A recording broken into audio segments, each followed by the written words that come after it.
Hiya, how you doing? Another episode. Tim talking to himself,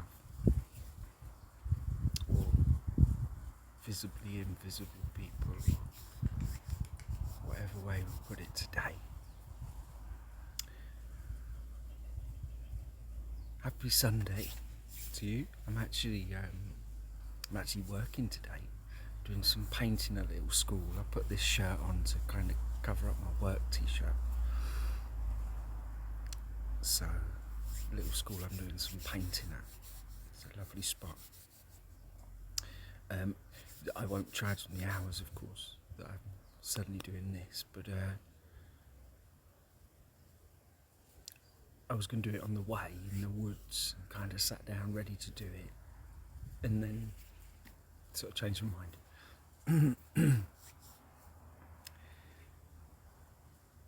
Because I'm certain with every fibre of my being that we're approaching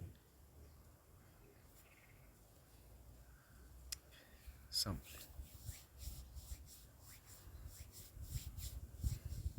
Remember, in ancient Greek, the word apocalypse means to reveal.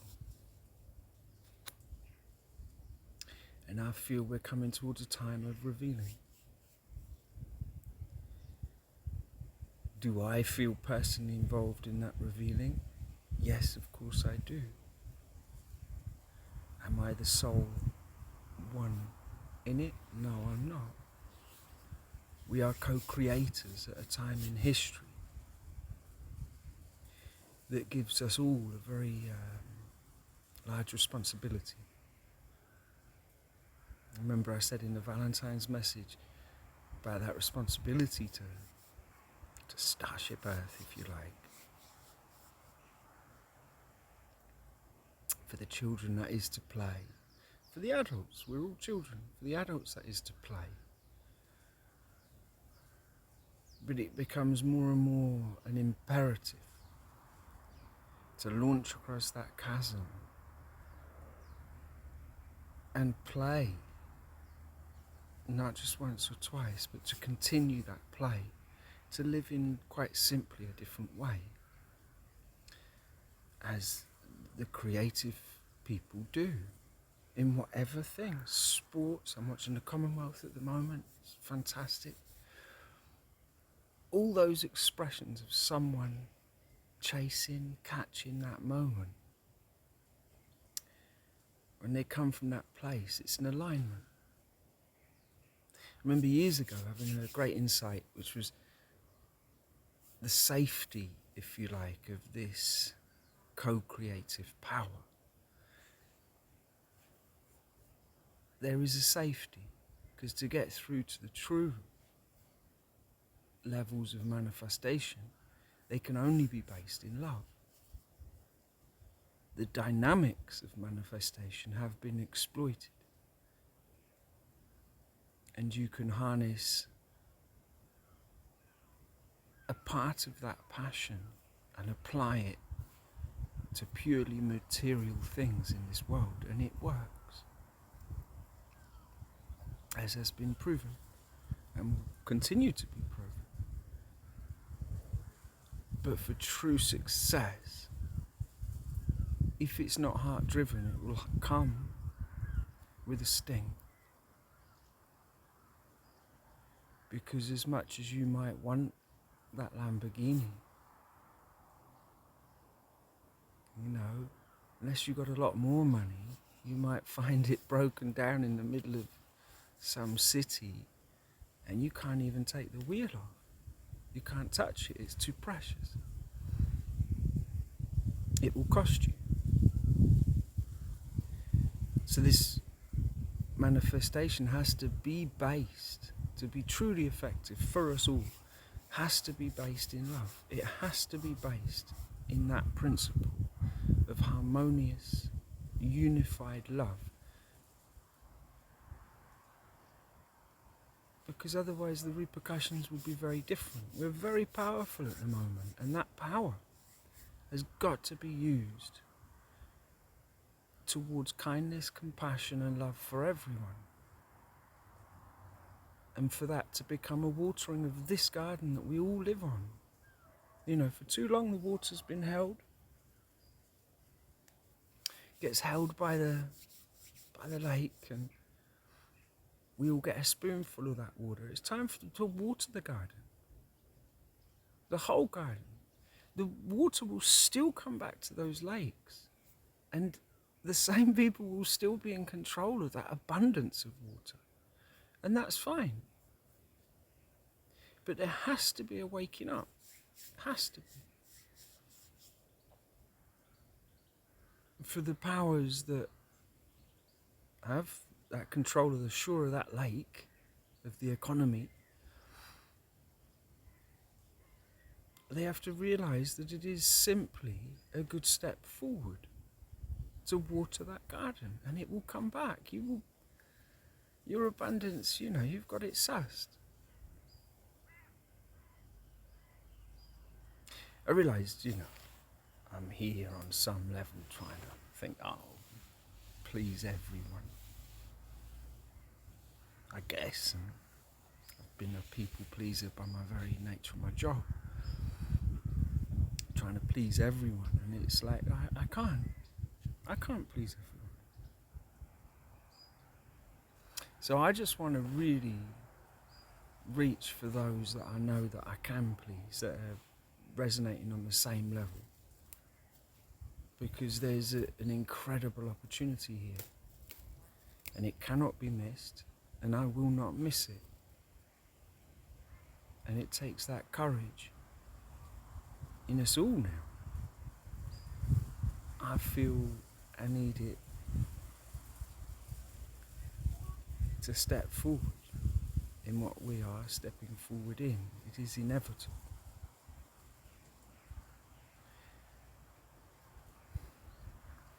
Anyway, got a bit more of the book, because I thought, well, what better way to do it? So I'll pick up.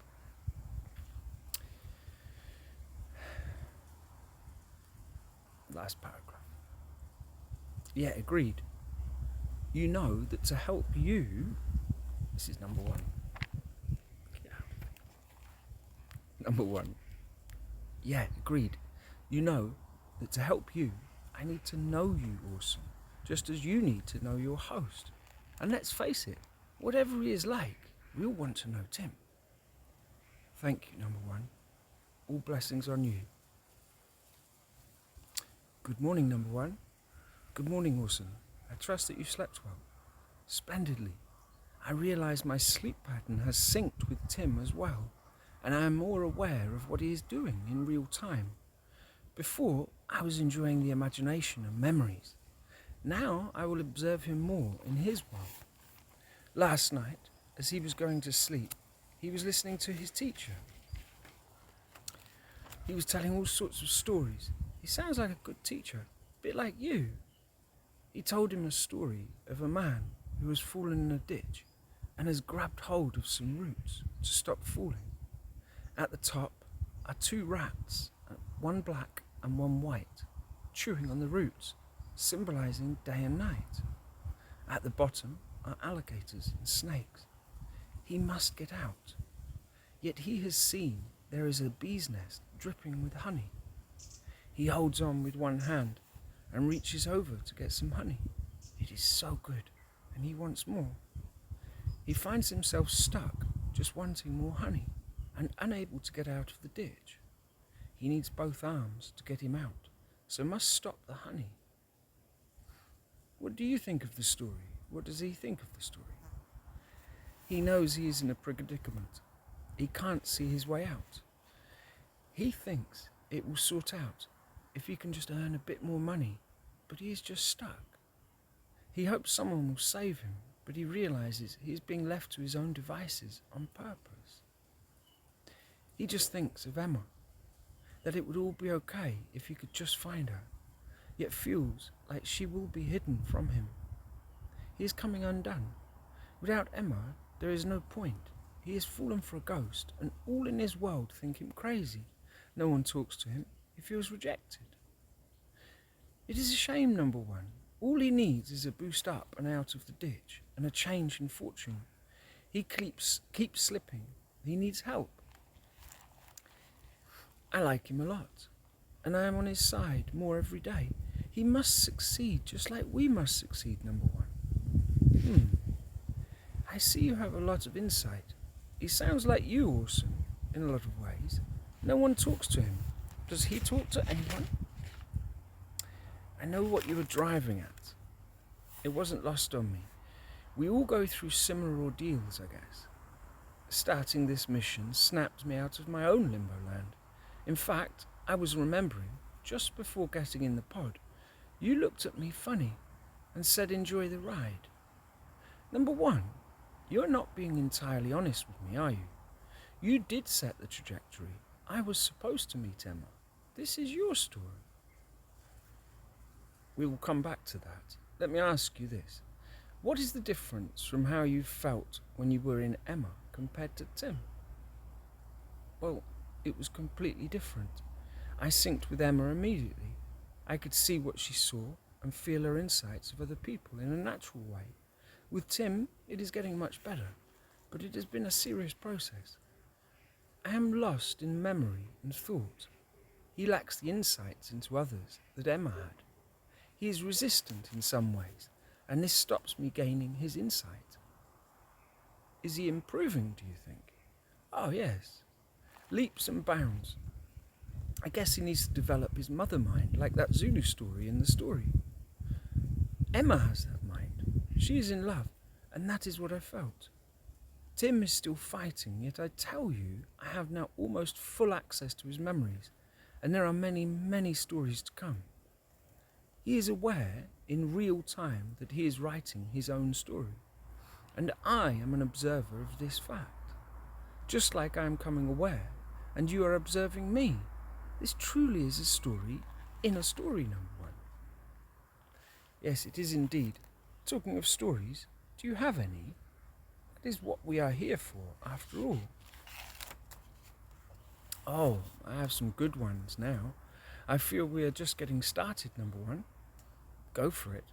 Remember where you come from as you tell it. Remember your heart. The responsibility of telling this story is unknown.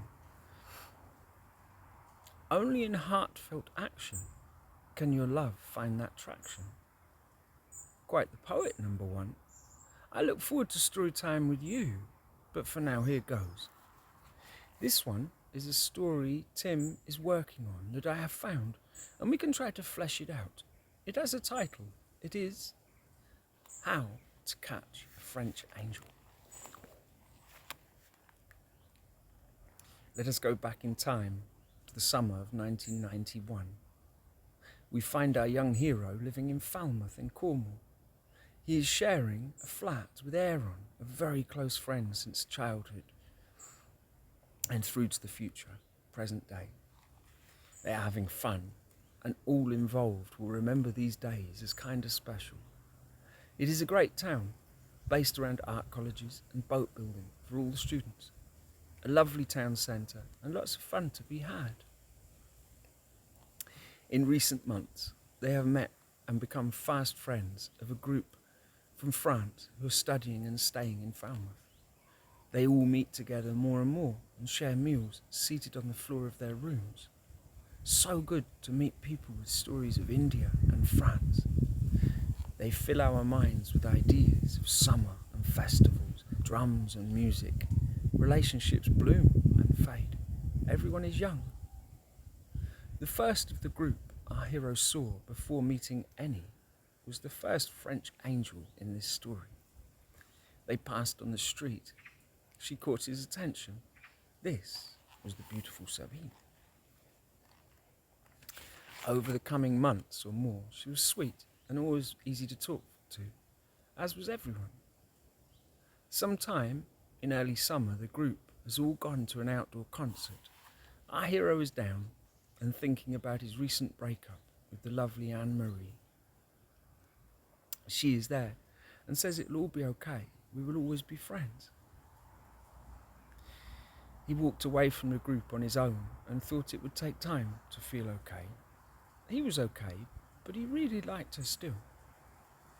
This is when he found out how deep and long-lasting his feelings were at the time.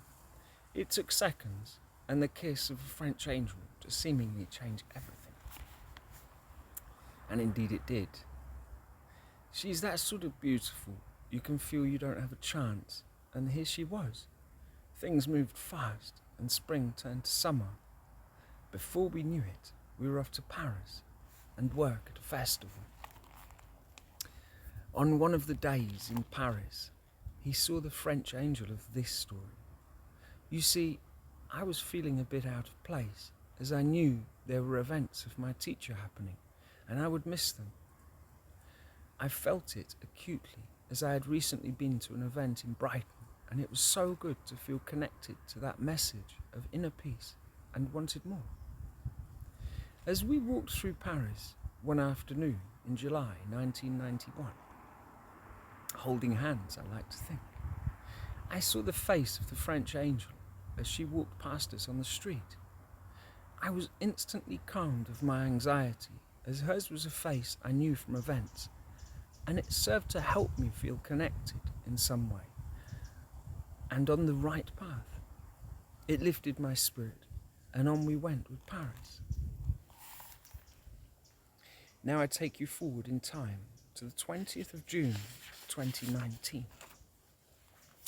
Some 28 years forward, once again in Paris, we find our hero joining a queue to enter an event of his teacher. It is perhaps 4 p.m.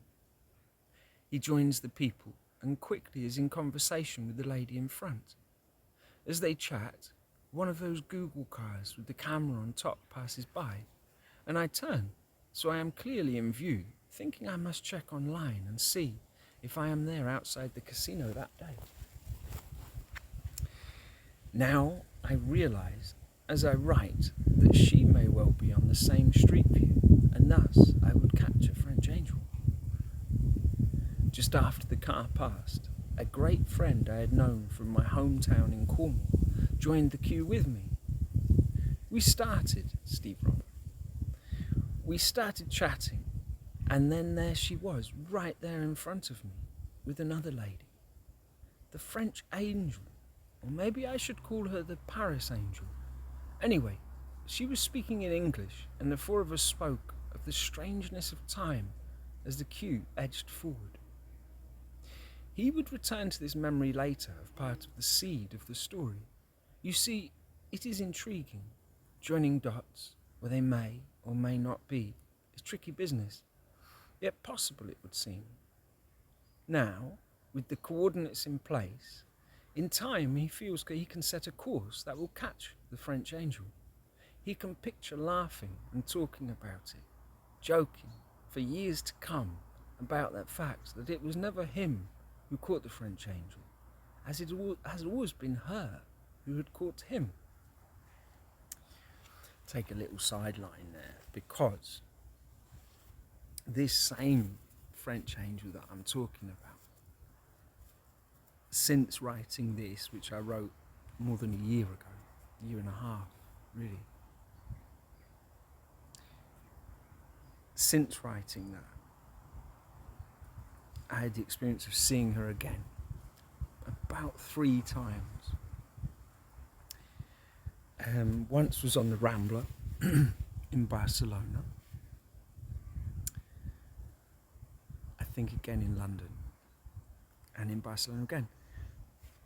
So this particular one I've seen for years, as the story indicates, and just like to say, I'm not joining dots. Anyway, next we have the unlikely angel, Nick Smiles. I crossed the Spanish border with my best friend, Will. The night before, we had slept near a French town and spent the last of our French money on food and wine. We were utterly skint. He had a guitar, which would always serve him well, and I had a fire devil stick. Our plans were quite simple: head south into Spain. I have known Will for many years. He remembers when he first saw me in little school in Millbrook, and we were all so young, 4 or 5 I guess. I had broken my pencil and was using the little piece of broken lead to write. I got in trouble, and he remembered feeling sorry for me. I too remembered a feeling of getting in trouble at school for the first time. And here we were, August 1996, heading for Spain, and who knows what. We managed to hitch across the border and arrive at Figueres, a wonderful town based almost completely around Dali, the Spanish artist. As we walk into town, we find ourselves naturally at the Dali Museum and set down our rucksacks. It was at this point that we met the unlikely angel at his Nick Smiles, who would be present 24 years later on the 29th of February 2020, on one of my most transformative days of my life so far. I digress. Within half an hour, we had met with Nick and 2 German jugglers, Ken and... I've so forgotten your name, Will knows it. We would go on to spend 2 or 3 months together, making our way down the east coast of Spain. Our adventures were many, and our resources small, not a tent between us.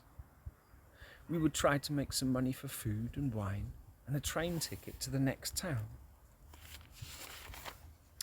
We would sleep wherever we could, and get the bruised fruit and veg from the market. I remember when we were in Tarragona, we slept on the beach. It was brilliant. There was shade and showers, and of course the sea. It stands out as one of the better places we slept. Before that, we were in the fantastic Barcelona, and that is not such an easy place to sleep or make money. We walked and walked around the city and somehow made enough coins for the train ticket to Tarragona. One night, my small bag was stolen, and I searched every bin around where we had slept until I found it, minus a camera and a Swiss Army knife, but still with my other personal things, including my journal. It strikes me now, there are 2 angels in this story. At least, sometime later, we arrived in Valencia, and I met the angel Flor, whose face would appear again in Madrid 24 years later, when I would see her at an event I would have loved to have gone to. Back in the day, the angel Flor caught our hero quite easily, and within hours found them. Number 1, are you there? Yes, of course, go on. I am not sure how I should continue. It gets a bit, well, you said this is not a secure channel and kids might hear, and well, you know. No, I don't. They get intimate. Ah, I see. Well, skip it if you're uncomfortable. They really are the best bits. Actually, we seem to be in some sort of shift suddenly. Awesome. What is Tim doing at the moment? Actually, I think he was thinking about Fleur as well. It's like we're becoming more aware of each other as I tell the story, but he is doing his own thing. Hang on. Oh, yes, he has been busy and told a story that I thought was mine. It is clear. The awareness is 2-way. I think, oh shit is appropriate here, number 1. He has told a story I had only started. It is a big one, seeded while I was in the ocean, then made manifest on land. He has told part of the classified story you sent me in the early days. I just glanced, and it gave me an idea.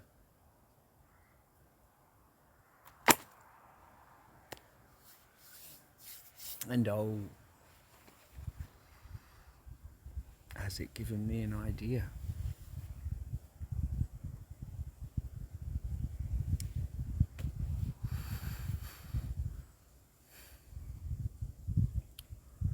I think we find ourselves at a point here, invisible ladies and gentlemen, boys and girls. We're at a point in this story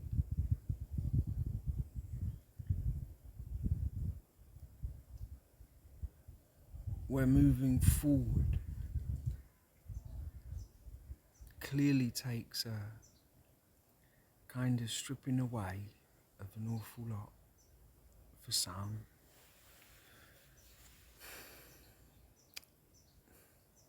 But like I said at the beginning, there's no way I can please everyone. So I'll attempt in my life to please the ones that want to be pleased in a more real way, you know, to understand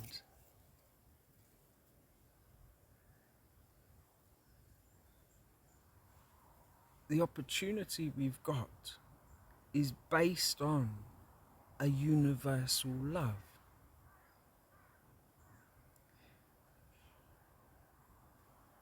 In understanding, yes, we need to give more and be more generous as a society. I completely think that. But it doesn't mean everyone has to go out and get crazy, give everything away and all that. It's just, it will be a time of giving in the best way.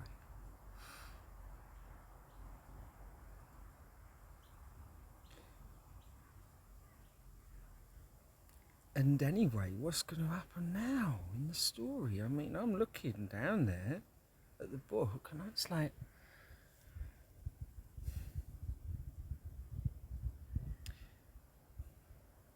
I cannot believe that I am left alone with this story. I cannot accept that you are invisible. I cannot accept that I will not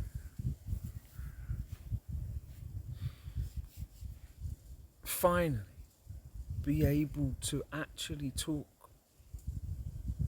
to people straight enough on this level. Now, we're dealing with a lot of different levels here, and that's what I'm coming to understand. But still, like us all, we have this daytime persona that is transforming.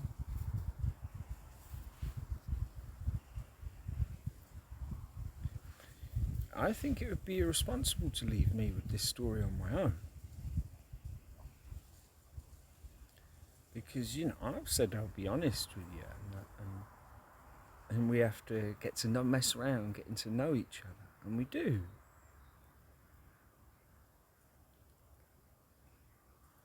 And that involves me being myself, but a better self, if you like, coming into line with my higher self that sends me messages all the time, reassurance, love, knowing you're on the right path in your life, governed by the feelings of the decisions that you make, how they make you feel.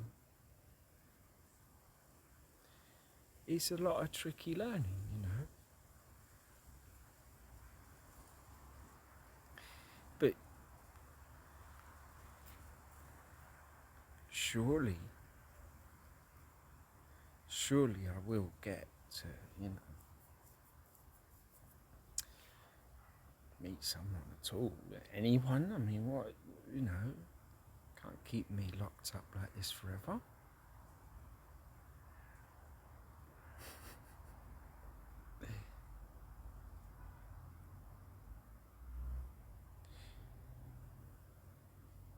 You know, this is big.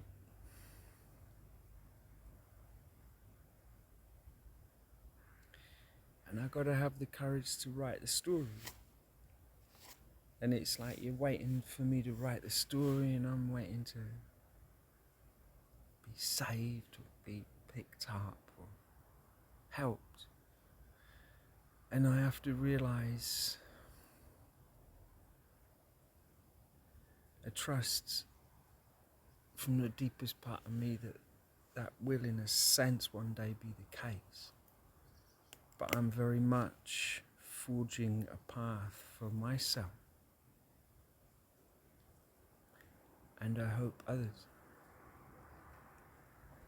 in understanding from my little perspective the human condition and the capabilities that we have, the abilities that we have, how incredible we are, and wanting to make that a simple portal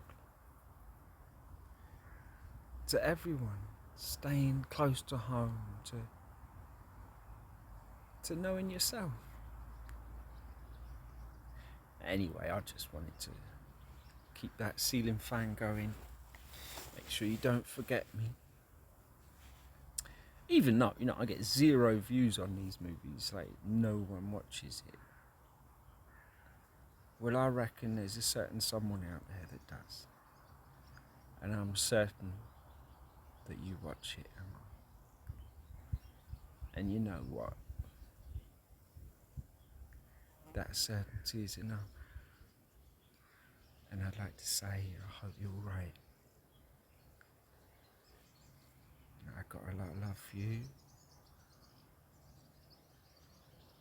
You wild bird. Anyway, I think the video's just about to finish. Loads of love.